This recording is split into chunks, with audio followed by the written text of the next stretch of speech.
तुसां सारे वीरां नूं मेरी तरफों और मेरी फैमिली की तरफों तमाम तरफों ईद मुबारक ते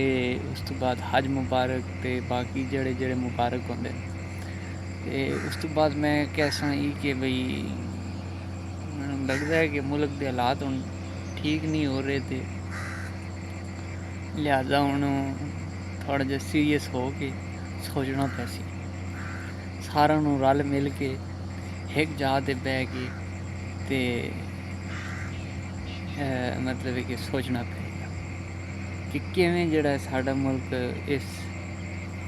दलदल विचों बाहर निकलेगा ते ओह् बड़ियां गल्लां होणगियां तां ही जदूं बड़ियां महफिलां लगणगियां। ਐਵੇਂ नहीं हो सकदियां, ਐਵੇਂ कल मकल्ले बह के अस तीर नहीं मार सकते ते लिहाजा जेह्ड़े बहुत ज़्यादा अजकल नमें नमें अंडे चों निकलने आह्ले बच्चे जेह्ड़े होंदे ना चूजे शूजे एह् बड़ियां गल्लां शल्लां कर रहे ने ते करन दो कोई नहीं,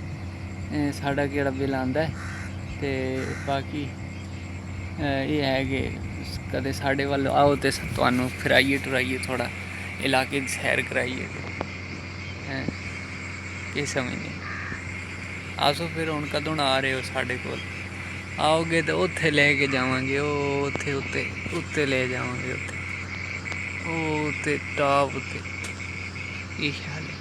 आ जाओ ते उत्ते जावांगे ठीक है सज्जनों फिर आओ ते थोड़ी जी सैर सपाटा कराइए तुहानूं बहुत ही पुरलुत्फ किस्म दा मौसम है ते इस मौसम नूं इंजॉय करना चाहिदा है